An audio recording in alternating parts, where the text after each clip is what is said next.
This week, I'm joined by one of my players who I most recently killed.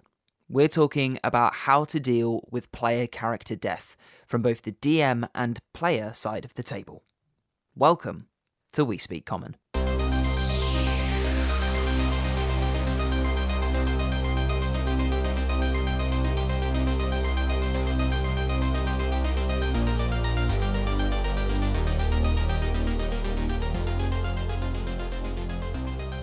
Hello, and welcome to another episode of the D&D podcast for everyone, because here we speak common. It's beginning to become a thing I say in my sleep now. I've said it so many times.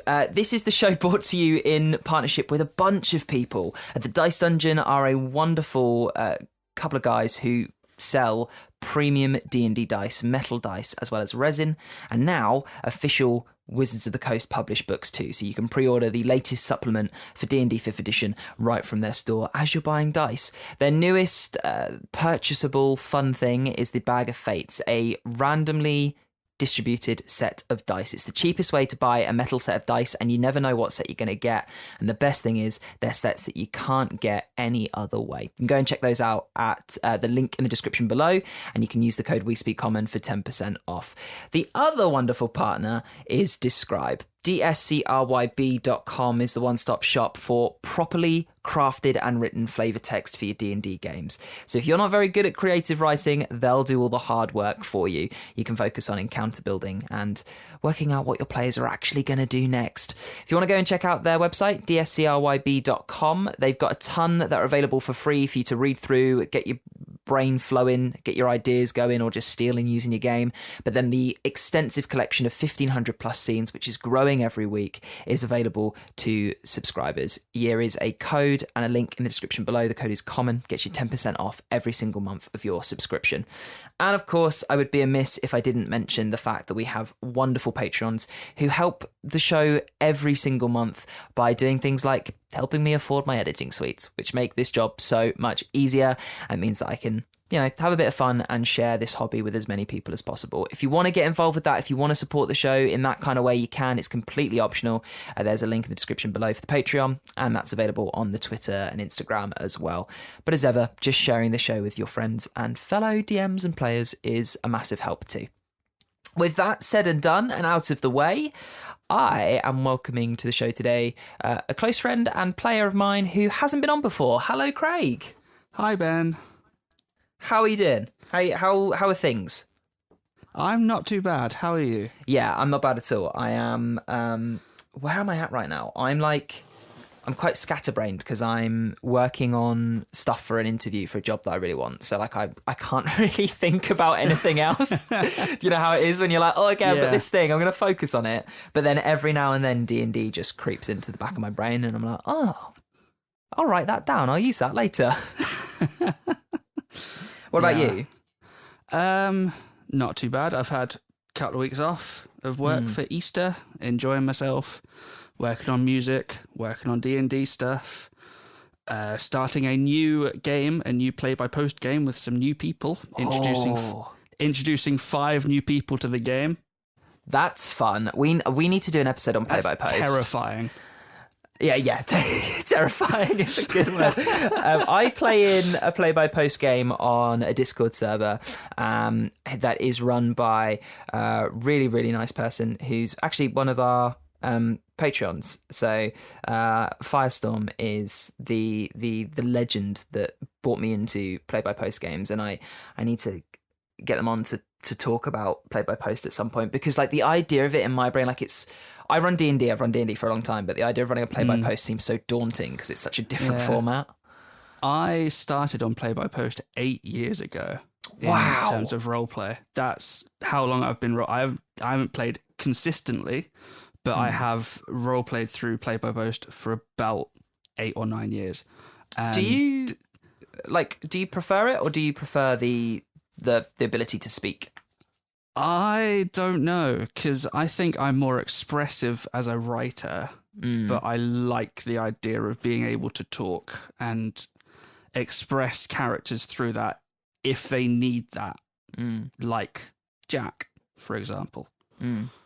That's a good segue. We shouldn't get caught in the weeds of the tangent that is play by post, but it's interesting. I'll have to get Firestorm on one day and then get some more people on, like you get you back to talk about your experiences with running once you've got a few sessions under your belt. So today we're talking about character death, which is, well, it's a weird one. It's an inevitability of D&D, and it's kind of that thing that you know is going to happen. You're not always quite sure when. You can get some good ideas of if it's a risk, like a higher risk, but it's something we all have to deal with at some point, whether we're a DM or a player, and it can be tough because, well, I don't know. I'll start by telling you where I kind of sit with it, and then I want your view, because I kind of feel like, as a DM, I'm very much, D&D's a part of, like, death is part of D&D as a game. Like, it's going to happen.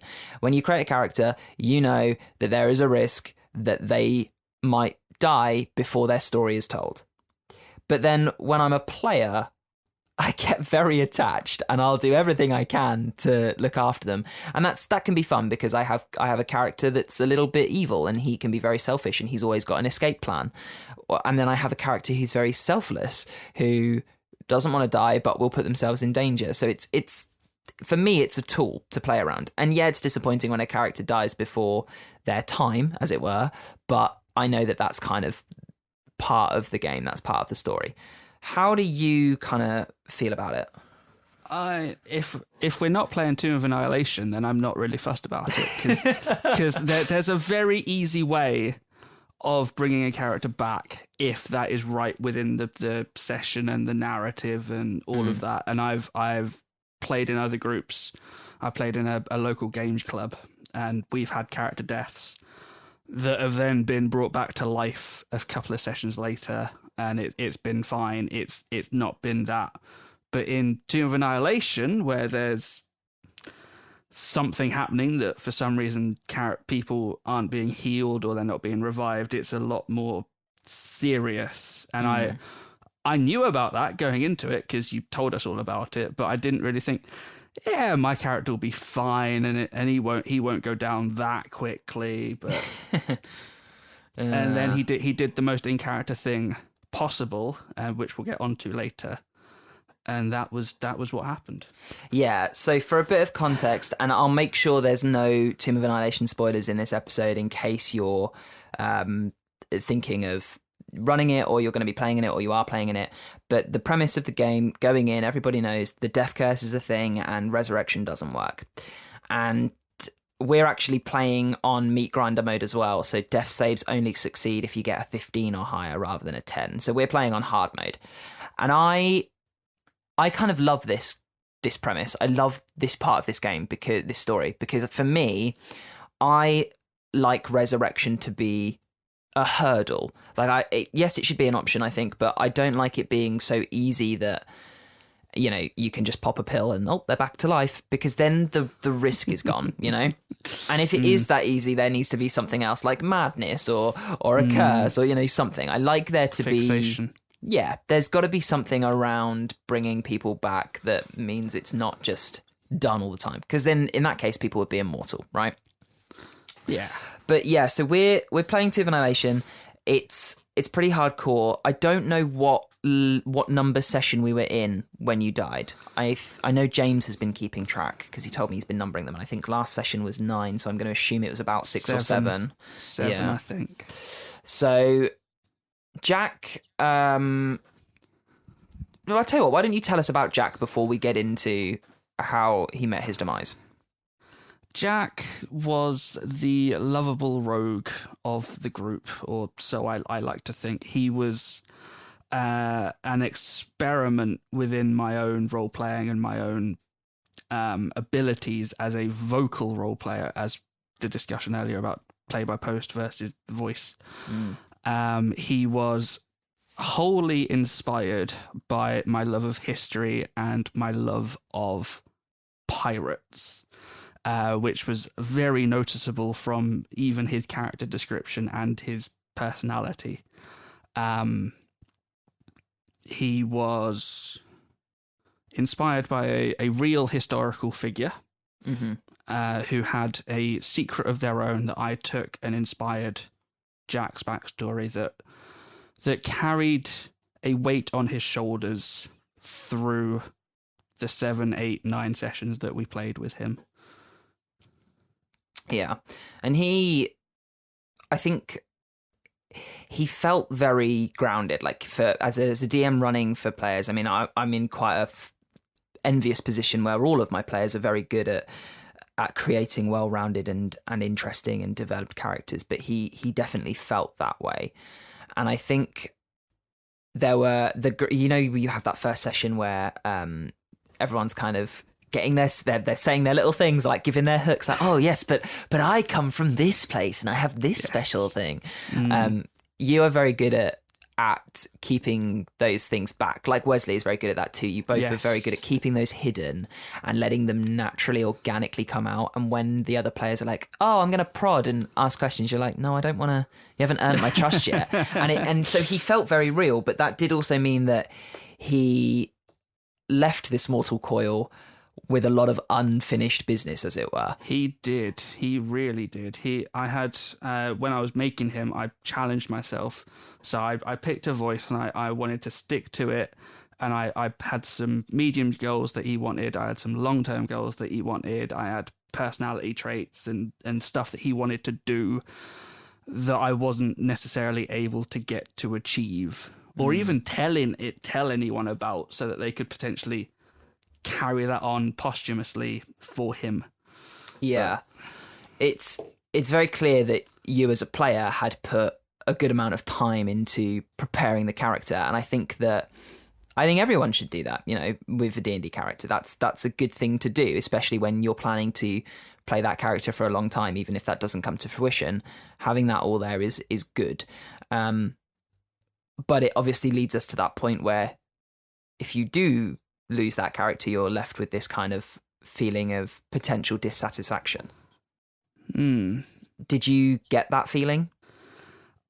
I did a little bit, but at the time I was very disappointed. But then over time I was kind of thinking about his end and where he was, and that was possibly the most in-character end he could ever have had.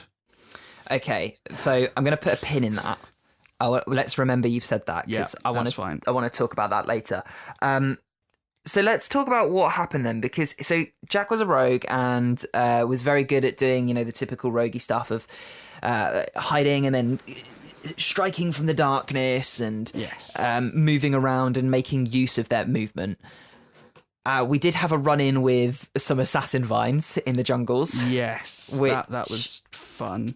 So if you don't know, assassin vines are there. I imagine them as a big man-eater plant, like a flytrap, but for people or for meat, basically. They can grapple you. They have hunting grounds. They can kind of move, and the way they work flavorfully is that they put something in their big sort of flytrap plant-like section, close it up, and then dissolve the body. And you jumped straight into one. Well, we were alarmed. We were alerted to something by our guide. And you had smell of corpses. I said, I'm going to hide I'm going to jump and I'm going to hide. And Ben asked me the very simple question of, which direction do I jump? So as a DM, I knew that your group had wandered into a hunting ground of these vines, and they were basically all around you. So I knew where they were, in what directions they were. And I was like, well, I could just say you jump into one, that would be fun. But I was like, no, I'm going to give you the chance to jump to a safe bush to hide, and you just happen to pick the wrong direction. Yeah. So that was fun. Yeah, so that was a pretty close call. That got you down unconscious and on death saves. Do you know how many you got to? I think I was on 2. What, failed? I was definitely on 1 or 2 failures, yeah. Yeah, I know it was close, and it was by teamwork and good rolls that we got you out of that situation. What were you feeling when that happened? Because that wasn't death. That was, that's a near-death experience. that was very scary for me as a player, because I thought, we were 2 or 3 sessions in. I had this elaborate character that they all knew had a big secret that was like they were all trying to push and prod, and I wanted to carry on playing him. But I think for him that was even more scary. But then it was also relieving because the people around him didn't leave him in the dirt. Yeah, like every moment is a character building moment. Everything else in his backstory had been, here's my secret, and then he's been left in the dirt, he's been left in the dust or whatever, and he's had to fend for himself. But the character building moment of them saving him kind of balances that out of, he's nearly dead. Yeah. See, this is the thing. As characters, I think that near-death experiences are very powerful moments, and they build a lot of development. Be honest, and, it's fine. You can tell me how you really felt. How did it feel as a player? When he died? Well, in the near-death experience first. Oh, in the near-death... Oh, not great at all. Like, really, really not great. It's like that panic moment, right? Yeah. Did you feel like everything that was happening was fair? Ooh. That's a dirty question, I know. That is a dirty... No, in the near-death, yes. Uh-huh. In the combat that we'll talk about later, probably not, but I was heightened and frustrated in that moment that we'll talk about. But in the NDE, in the near-death experience, I thought that was fair, because you put it all on me, which direction I jumped, what I wanted to do, even though my initiative was like 27 or 28 or whatever. Yeah. I still was in the palm of your hands with this assassin vine. Yeah, you jumped in, you just picked the wrong direction, basically. Yeah, I did. Okay, so that's interesting. So as a DM, there's a lot of, and I experienced this, and I think every DM is different. Obviously, you'll feel different ways about the things that you do. There are probably DMs who can be very sort of boxed off about it and say, this is how it goes. This is the game. If it happens, it happens. It's not on me. I'm rolling the dice. And I am very much similar, and we'll talk about it when we get to it. But if there is a risk that a character is going to die, I make sure I'm not making the decision. It's down to the mechanics. It's down to the player's actions, that kind of stuff. Because I don't ever want to be, as the DM, the cause of that, because I know that it can be disappointing. And if it does happen, which we'll get into, it's about making it worthwhile. So in that particular encounter, I did feel like, okay, I've done the encounter as it should have gone. And definitely seeing you all come out of the other side of that and all realise, oh shit, this is difficult, this is hard, like there's deadly stuff out here. I was like, great, I can tick that off. That I'm not playing around. That these jungles are not a walk in the park. Oh, and, God, yeah. That's good. That's what I needed to come across. And I didn't want to kill someone for that to come across, but I wanted there to be a moment where you all went, oh, okay, it's tough out here. So fast forward then, I think 3 sessions maybe. Probably, something like that, 3 or 4. You guys find a clearing. There's a lake, effectively, and a small waterfall, and your guide says, oh, I know this place. I've been here before. There's a cave behind the waterfall. We can camp in there. We can hide the smoke in the waterfall of our fire. But there were zombies. So you had an encounter. You guys did okay. The noise attracted a large troll. An undead troll, which did put another character down, but luckily, yes, it did. You all got through, and you had, I think it's fair to say, pretty much everyone was on low resources, either very much so, low health or like no spells or no second winds, things like that. And you're level 3, right? At this point, we had just dinged level 3 and gotten our subclasses, and it's the best level of D&D no matter what anyone else in the group says. Oh, I don't know. 5's pretty good. 5 is a pretty good power boost. That's between me and Ray, because he says level 2, I say level 3, and whatever. Trying to have a quip yeah, at him. that's a tough one actually. I think level two's good because you go from like one hit die to two, and you're like, oh my god, I'm invincible, and then you realise you're not, and then level three you get those extra abilities. Unless you're like druid, or is it druid and wizard get level two? Yeah, they get level 2. But So anyway, but the point is, you were all low on resources and you were all low on HP. And yeah. speaking of Ray, our lovable Americano, he had said in the group chat, Ben, we're level 3 now. We're basically invincible. You can't kill us now. Yeah, yes. Which in hindsight feels like he tempted fate a little bit there. So you're in this clearing. You're sleeping the night. There's yourself and James's character Braylar, who is a fighter. A dwarf fanboy of Dritsto Erden, and he won't mind me saying that. Scimitars, yeah. And he and you and the guide Kawasha, who is very much all about, look, if we see zombies, let's kill them. I want to rid the forest of them, the jungle of them. Are on watch, and what looks like 2 zombies wander into the clearing. I made sure that I was describing them as 2 zombies very close together. Yes, you were. And you were very good at that. And now knowing that they weren't that, and they were in fact something a bit more insidious, how do you feel in hindsight around that? I'm still sticking by my guns, and it was the most in-character thing for him to do. Okay. So, for reference, the zombies were a sort of homebrew creature. They were... Oh, that's even more terrifying. So they were based on the Greater Zombie stat block, which I believe is in Tales of the Yawning Portal. I have to remember which book it's in. And I had envisioned them as they were kind of like Siamese twins, but they were completely fused from the shoulder all the way down to their foot. So imagine like a 3-legged race, but you're tied all the way up your body up to your shoulder. And so they had a third arm that was linked together and a third leg that was linked together. And so they had a bit more HP. They had a multi-attack, and they had a slightly higher speed. Because the way they moved was to use their powerful arm and leg to sort of propel themselves through the jungle. The detriment to their stat block is that they had 2 minds, which meant they were constantly fighting on where they wanted to go and what they wanted to do. Yeah, see, this is why clever. This is why I think this conversation is going to make you feel better about the death. So, and I'll tell you why later. So they were they're constantly kind of pulling themselves, and I was describing when you finally got close enough, you and James decided to go and deal with these what you thought were 2 very simple zombies. I described them as sort of the heads would yap at each other and bite at each other, and they would pull one way and pull another way, and that's what was going on. They're constantly kind of in this battle to decide which way the zombie wants to go.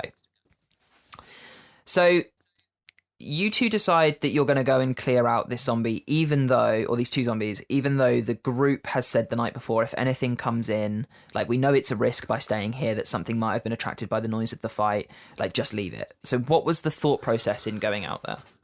Well, for me, when I was building Jack, and got to the pirate background, the personality traits, ideals, bonds, and flaws, I rolled for them all. And one of the flaws I got was gold seems like a lot of money to me, and I'll do just about anything for more of it.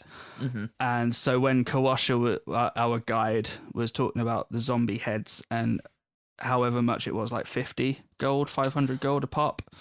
So you had gold, you had ghoul heads that you could get for I think 20 gold a head, and then Kawasha was very much saying, look, I will not make you pay a fee for my expertise if you help me rid zombies of the jungle. Yes, so that was what was going through my head, because it's saving money or it's gaining money depending on what the zombies were. And Jack could not tell which ones were which. He didn't know if they were ghouls. He didn't know if they were zombies. He didn't really care. He just wanted to stab some stuff, and that was what was going through my head. Of, I've got this flaw. He wants gold, and he's seen these things that might get him some gold or might get him some refund off of his payment, because he had paid for the traveling I think, didn't he? Because he had racked up the most gold through pickpocketing. Yeah. And he ferried the group through this little first excursion. And Braylar was, I think he was egging Jack on. I don't know. As Braylar thought that they could take them, and Jack was a little bit.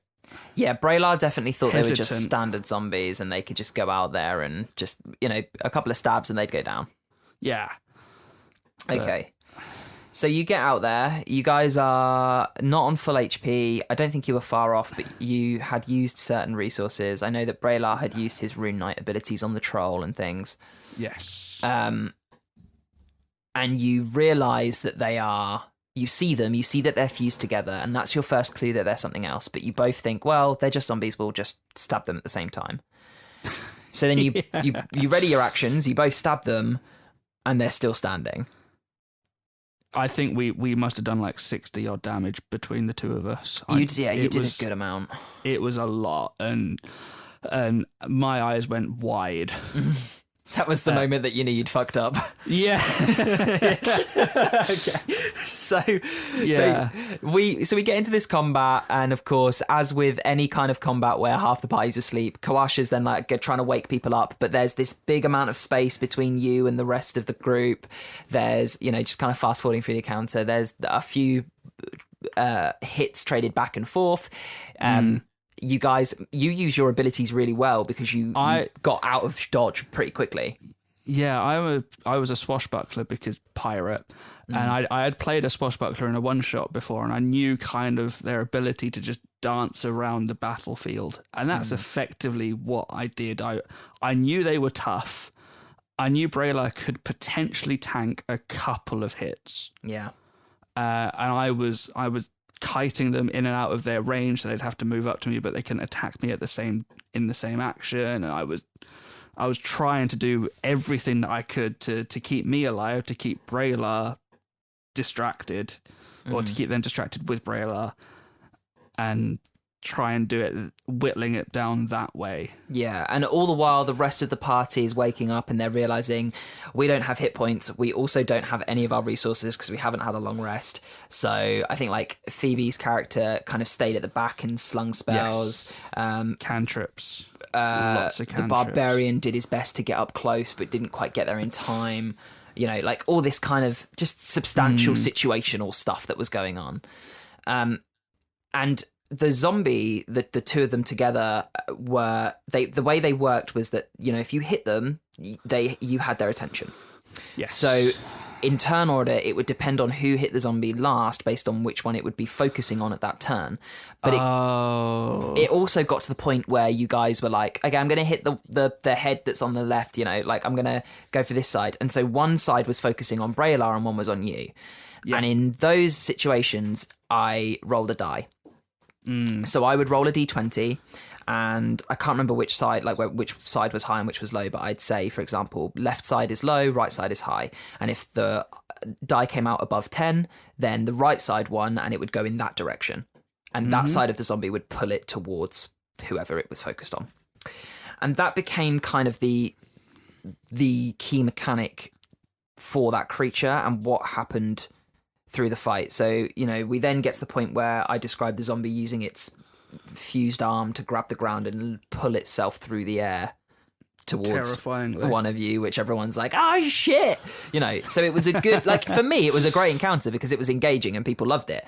So we get to the point where, you're whittling it down, it's probably got, about a third of its health left, probably less, but it's coming in for big hits and you go down. Yeah, I do. So this is the first thing that goes through my head when a player goes down as a DM. I often think, okay, it's not that bad.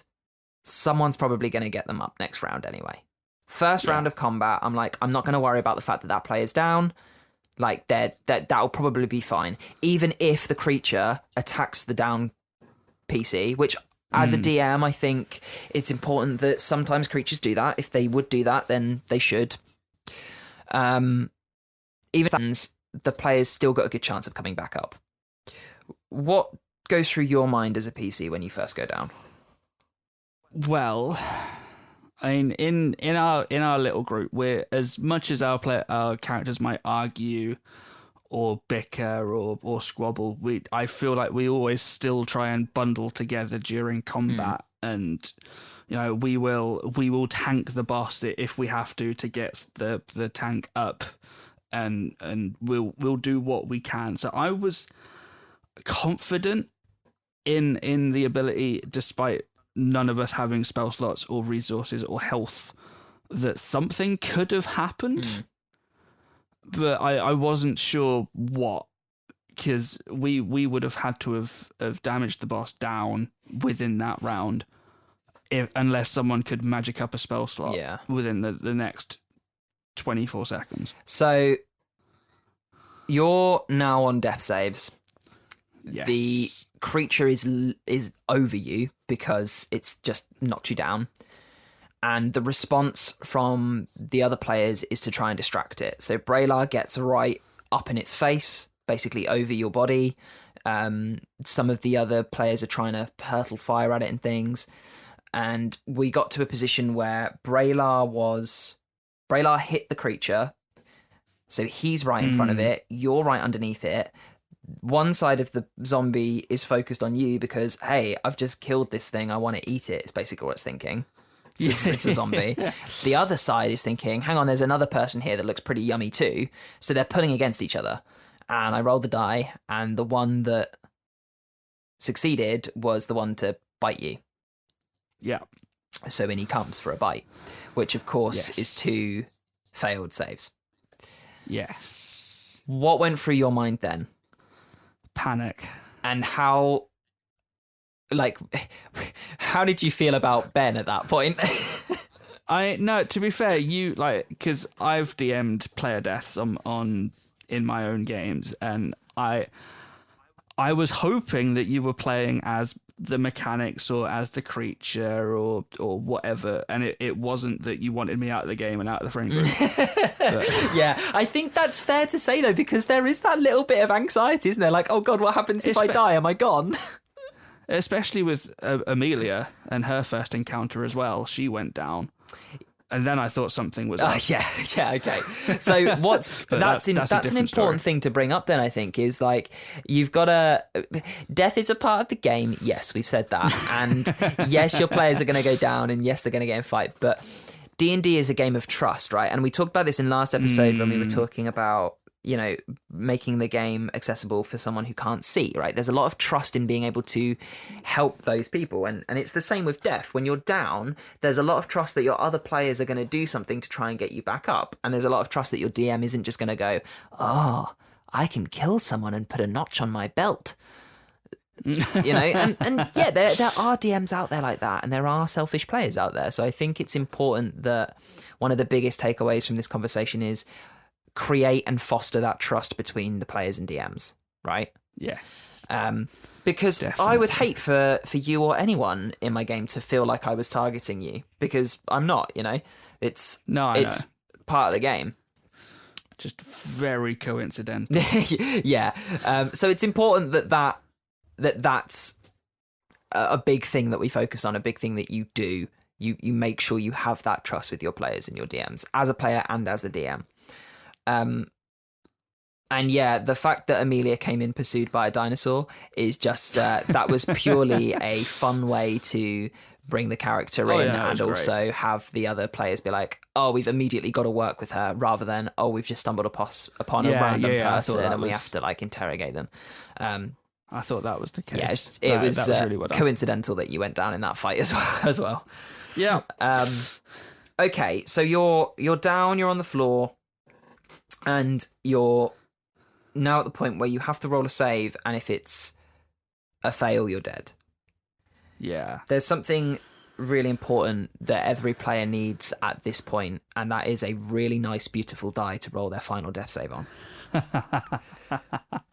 So I don't know if you've got any sets of dungeon dice. I do. What ones do you have, Craig? I have the Rainbow Black set. Oh, yes, one of the OG sets. Yeah, they are very good. Were you rolling these on the death saves? I was. They are my go-to dice, and I'm not being paid or suggested to say this. They are genuinely my go-to dice for every session, and I've asked for the rogue set for my birthday. Oh, lovely. I hope you let your the purchaser know that they can get 10% off by using the code We Speak Common on checkout. I have. Okay, that's good. They're more likely to get you it for your birthday. That's then. why I asked for you the other day. Yeah, you were like, what's that code, by the way? Yeah, so if you are going to be dying anytime soon in the jungles of Chol or anywhere in your D&D games, some really good dice will help at least make that final death save as you leave the world a little bit nicer, because you'll look at a nice pretty die as you do it. The other thing as well that everybody needs during a death scene, which we'll talk more about in a bit, is really good descriptive language for when a player dies to make it feel monumental, and describe. They offer that kind of stuff. They've got over 1,500 scenes that you can just plop into your game and it will fit your homebrew fantasy world. Things like monster descriptions, spell descriptions, locations, and growing collections.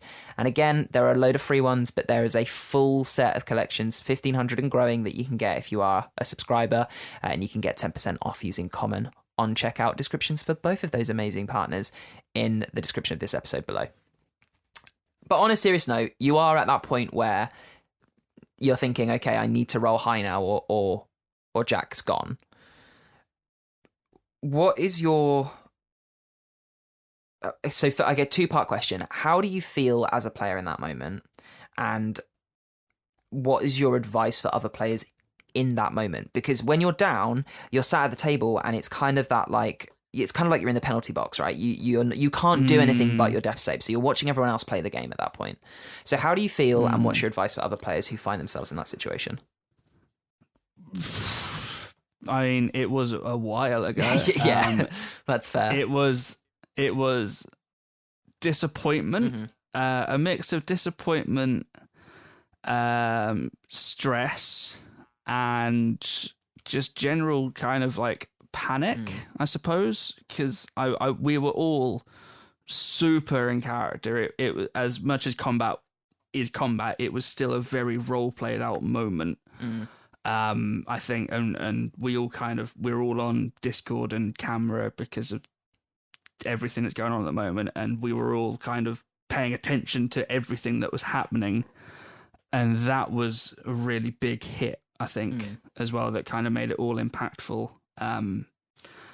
If you're in that situation, I don't really know what to suggest, because it is a stressful time, particularly if you've put in a lot of work, if you've played the character for a long time, if you have any kind of connection to the character, or if your character has any connection to the other characters in the group, that can be very stressful. But it is ultimately down to the dice roll, and I think we have to accept that a little bit.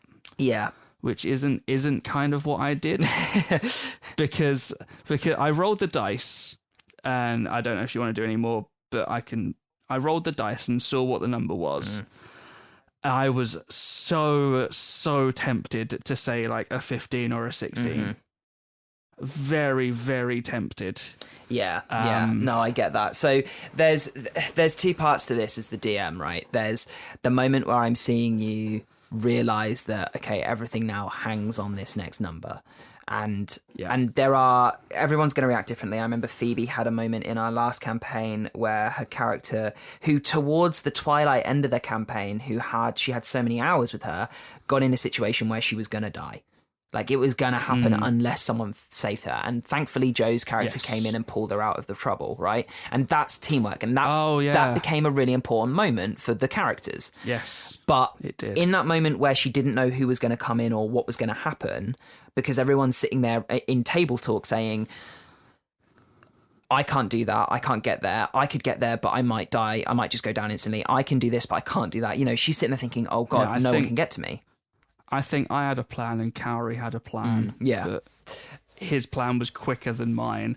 And I remember sitting next to her, because obviously we're on Discord, but we live together, so she's in the same room as me, and I can see her panicking and stressing. And as a DM, I want to be like, I'm really sorry, I want to undo it, but I can't. Like, that's the game, you know? But also at the same time, turning around and saying, look, this is the game, this is what happens, isn't always the best thing to say. It is the right thing to say in the sense that, you know, look, it was the game, that it was the dice rolls. I've not vindicated you or like targeted you. This is the game, this is what happens. But at the same time, it's how you say it. So those two examples just show that people react in that way, and they will because they love their characters.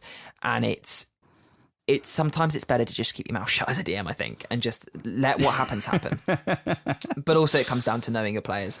But then there's that second moment. Now, if you had, if we were playing this game in person around a table, and you had gone down and it was your last death save, your role would be very open. Right? It happens there on the table in front of everyone.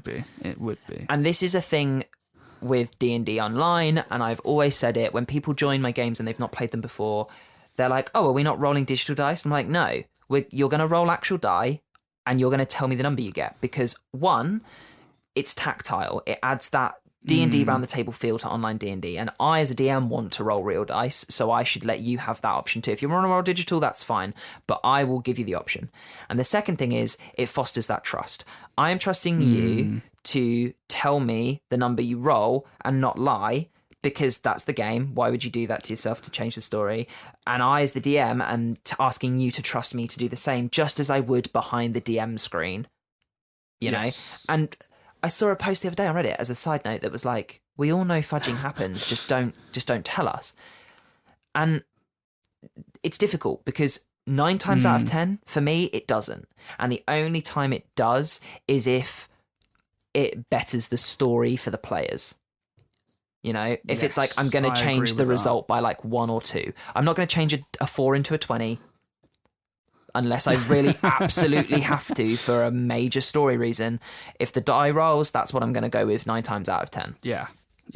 So I think that, you know, you being honest and saying I wanted to lie is good, because I think everyone feels that way. I think you wouldn't be human if you didn't feel that way about seeing a 1 on the die when you need a 15.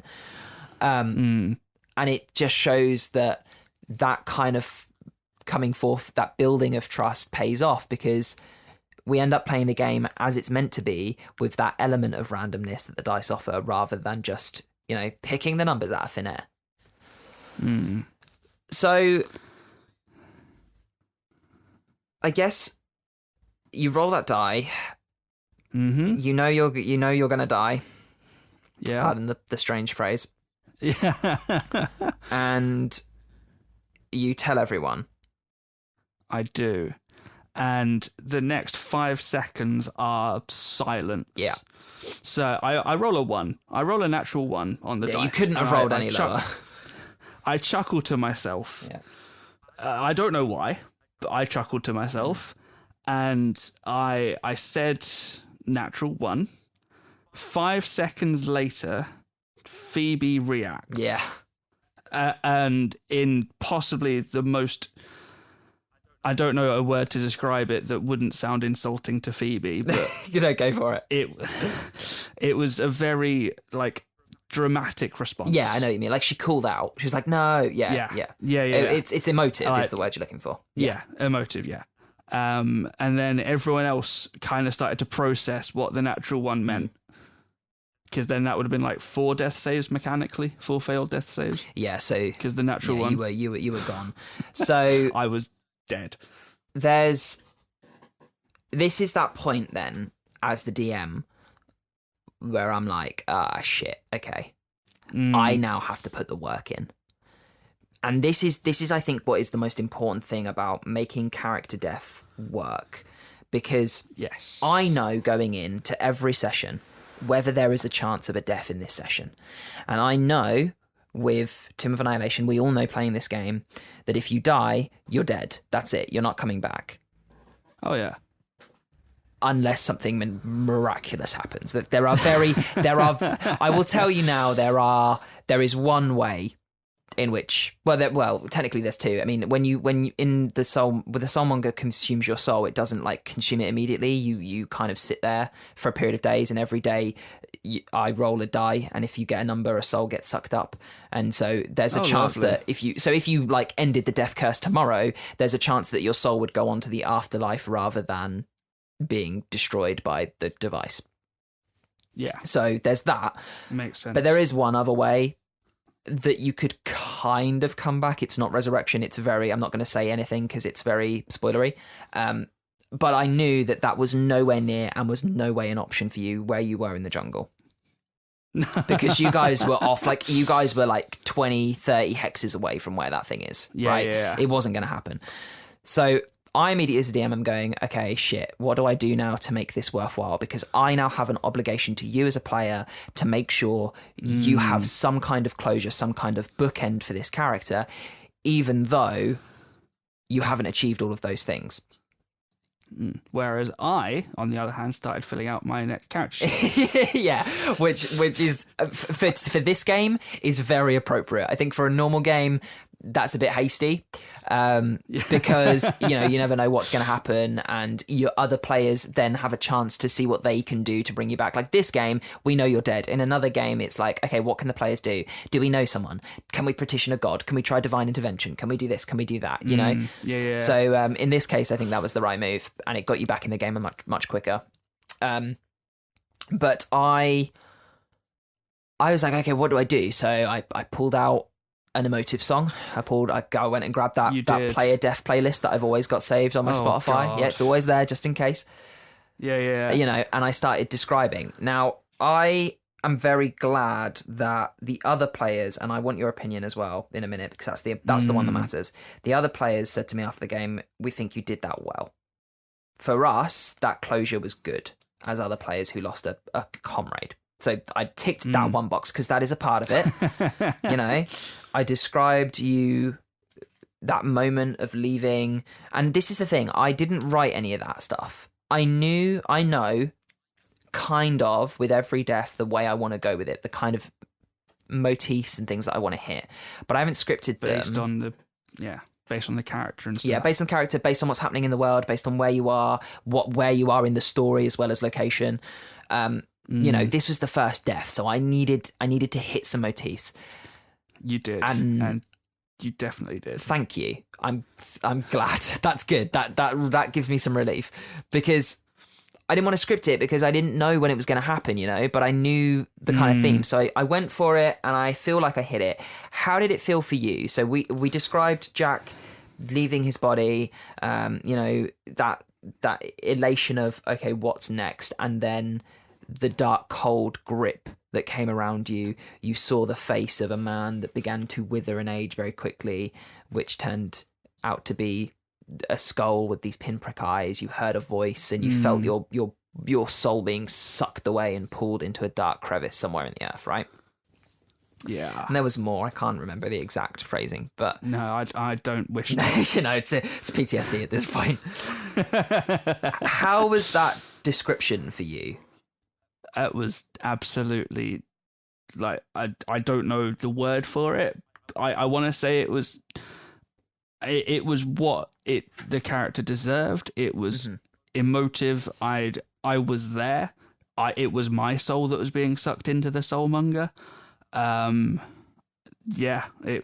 So what do you then think made it that impactful for you? What are the, like, if we were going to say to a DM, let's say we paused time, the DM said, our character's just died, quick, tell me what I need to do to make it feel good. What do you think are those points that made it feel good for you? Definitely the music. Okay. Because I'm a very music-oriented person. Yeah, I am too. I think it really helps set the scene.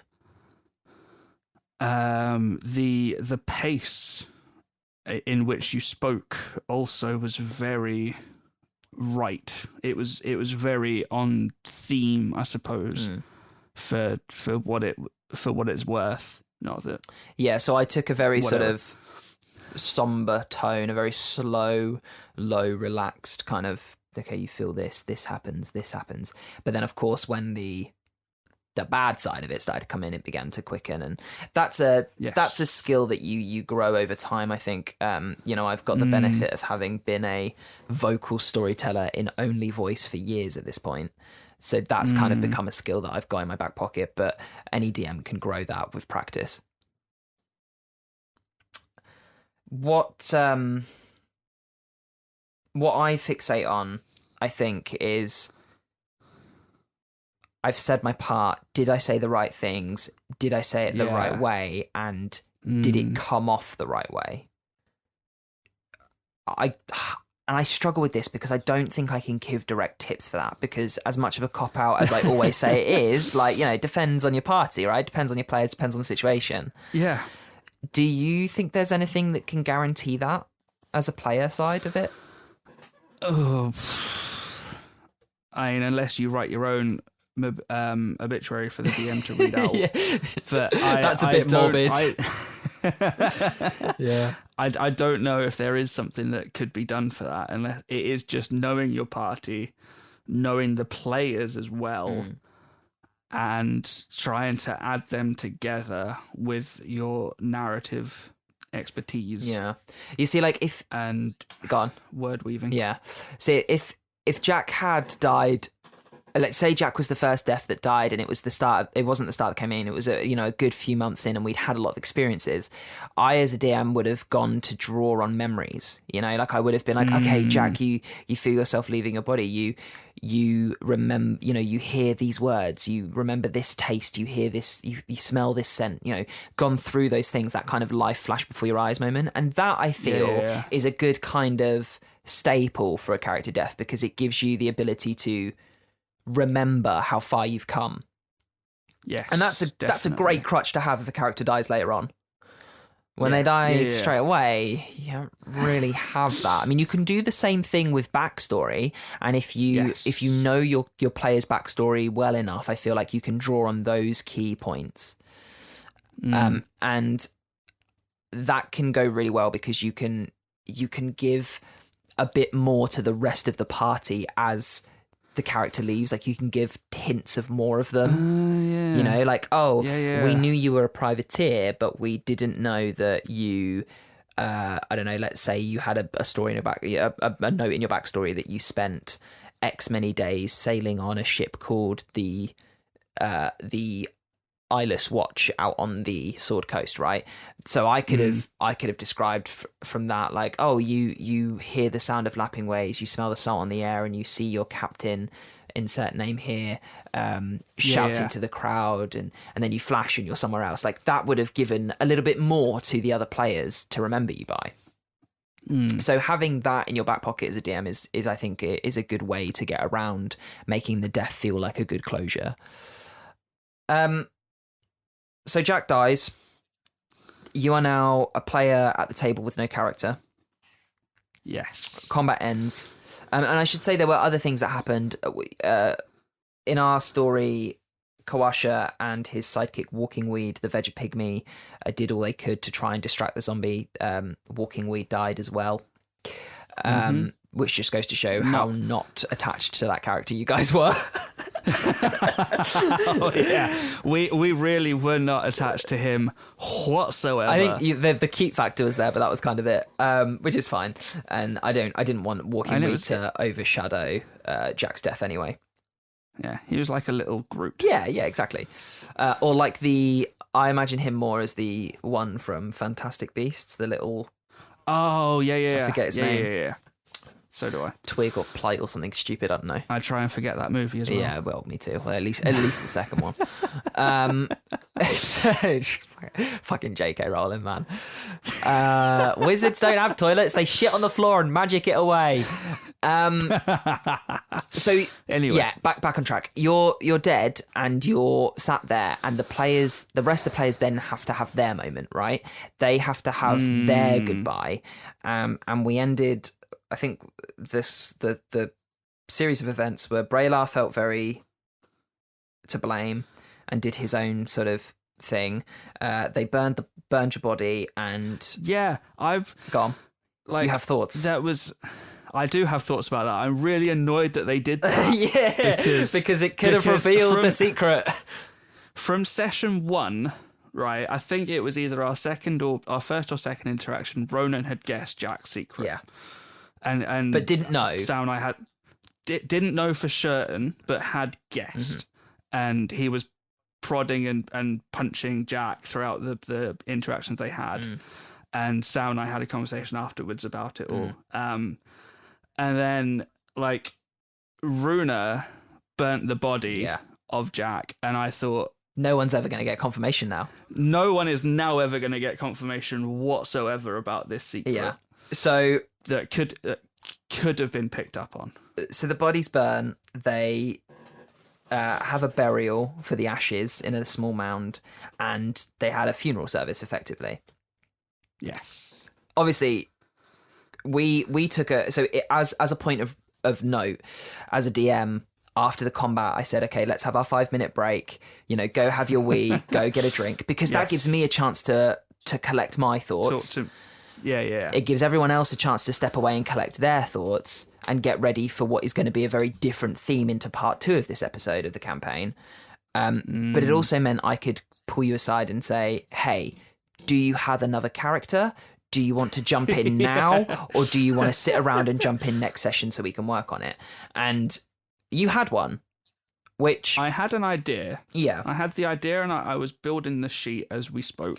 So I have a couple of thoughts around this. I think you did it very well. I think you had enough to go on, and I gave you a couple of suggestions to tie you in. And I think you and I know each other, and we know our game well enough to do that on the fly, right? Definitely. If we were a new group in a new campaign, and you literally just said, I know what class I want to be, and I know a name, I would have said, hold off until next session, because we can then build out a proper backstory. Yeah. So my advice is, again, cop out answer, depends on the player and the DM, the relationship there, but if you can do it, go for it.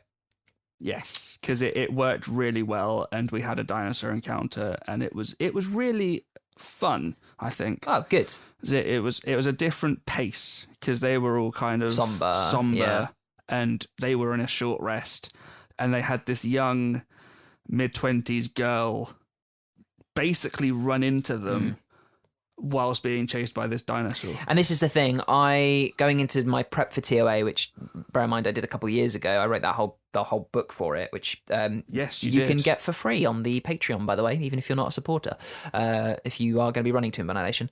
Part of my prep into that was to make sure I knew how I would bring a new character into the party out in the jungles. So I've got a ton of ways, and one of them was pursued by a dinosaur, right? It's a fun, explosive way of doing it. So I was like, right, okay, well, I've got one. I can bring you back in. If you've got a character, let's go, you know? So while they're having your funeral, you're there creating a new character.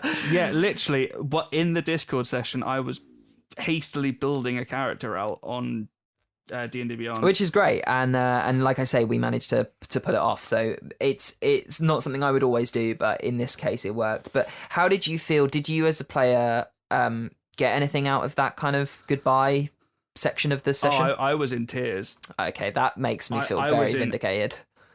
Absolute tears. Good. Like, oh my god, it was awful. I mean, not good that it was awful, but good that you had an emotive response. I'm not a big fan of crying in front of other people, but I couldn't help it with how well the other players interacted, and you know, I think as separate as Ronan and Jack were as characters, their interactions were kind of like the closest. Obviously, Ronan had his sister in the campaign as well, but I think I don't want to say anything too much, but their little interactions were kind of the closest I felt out of the others in the group. Yeah. And his goodbye was quite emotive. Yeah. I think that's a testament to the group that even though we were only a few sessions in, everyone had those connections and everyone could say a meaningful sentence or two at this moment to feel like you had a proper send-off. And I think that is very important. I think if the group is well put together in your game where a character has died, give them the chance to say goodbye, because not only does it add to that kind of closure for the other player, the player that's died, you know, they get to feel, they get to hear the nice things that the other players will say about their character, which doesn't come up often, you know? No, it really doesn't. They get to hear Not all in our that. games anyway. Well, yeah, we all just hate each other. Yes, you get to hear that. You get to know that your character had an impact on other characters' lives, but also those other players get a chance to close that book too. And I think that's a very important fact and a very important tip that we can give. Okay, so you die, you're said and gone. You are now playing Amelia, who is a completely different character and very much so. I think a nice breath of fresh air for the group too, I must say. And we're very much sort of learning new things about her every session. We've only played a couple of sessions with her. Session and a half, I think. Yeah, effectively. How do you now feel, now that it's been a session or a session or so? What are your, like, where are you at with the death of Jack and that kind of stuff? I've come to terms with it, I think, and I would, as much as it's happened and we've discussed all of this for the past hour, I would have liked to get the things done, or at least had someone know about the things that he wanted to get done to then try and help that out posthumously in honor of him, but that's never going to happen. Yeah, unless the pirate group that I created get involved. Yeah, which I would love. That'd be so. So cool. here's the thing: I have some, and this is one of my final tips I'm going to give, is that I have some plans. That I had some things that were going to happen for Jack that obviously aren't going to mean as much now, but they're still going to happen because the world still turns, and no one outside of the party knows that Jack has died yet. So that is, of course, yeah. So that's something that I would give as a tip. I would let the memory of the character live on, even if they no longer do, because the leader of the group know he's on Cholt. Yeah. So because I tactfully sent him a message. I don't want to spoil anything for you because as no, please don't. As his player, please that's going to be fun for you too. But there are a couple of little things. They're not massive, they're not world changing, but they're nice notes, I think, that will help make the world feel a bit more real. And I can probably go into those more detail another time when those have happened. So listen, I was going to say let's go through our tips and things, but Phoebe, bless her heart, has just messaged me knowing I'm recording. She's at the front door and it's stuck. She can't get in the house. Oh no. I need to run. But before we do, would you like to, first of all, tell us Jack's secret so that the players that don't know get that closure, and also give us a brief in memoriam? Oh God. Okay. So Jack was very much inspired by a character in history who was Mary Read, who was one of, I believe, 3 women in the 1700s to be incarcerated for piracy. And she was going to be hanged, but she got off on faking her pregnancy. For some reason, they didn't want to hang her. And she had spent the most of her life acting as a man. When she was born, her father died when she was young, and her mum wanted the inheritance that came along with that. But in the 1700s, it was only males that were entitled to it. So she dressed Mary up as a boy, and that was that. I can't remember what happened in her story, but she joins the army. She has to pose as a man. She falls in love with another woman pirate, and I think they both end up getting hanged. For Jack, I had the same kind of thing. She was born a girl. Before her father died, they couldn't get the inheritance, so her mum posed him as a boy, and that was it until he was 16 and caught. Her mum was thrown in jail, and he was on his own, joined up with this assassin, pirate, privateering crew, and that was where it was. So Jack was a woman, and nobody knew, except for nobody knew apart Sam. from Ronan, who guessed.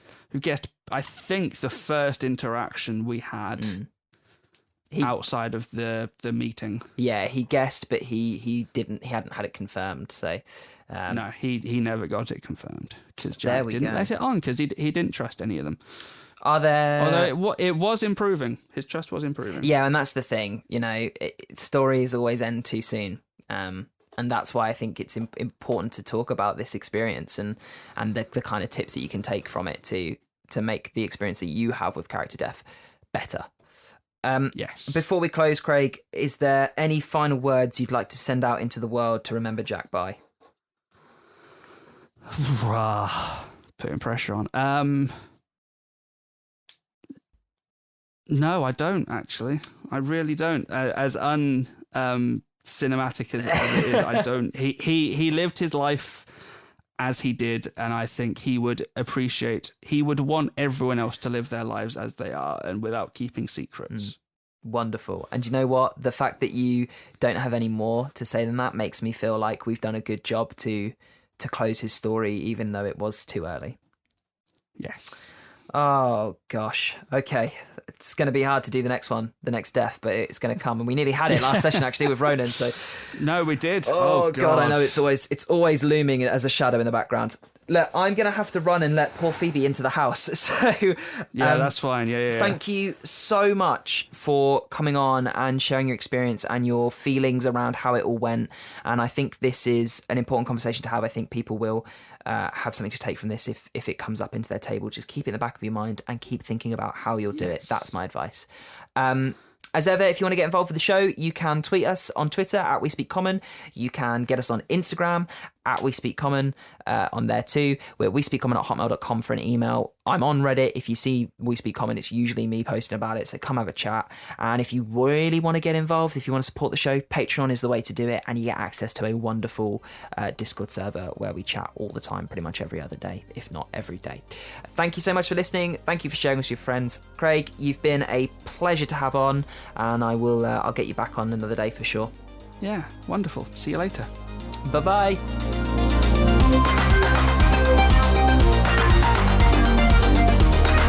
Thanks for listening today. If you like the show, do us a favour, leave us a like and review on your platform of choice, and share us with your friends. Send us to your fellow DMs and players so that we can build our community even more. It really helps to get us out in front of more eyes. If you want to support the show, you can by joining our Patreon. Links can be found in the show description and the episode descriptions on all platforms. The music in the podcast is Street Dancing by Timecrawler82. It's licensed under a Creative Commons license by NC. You can find it on the Free Music Archive.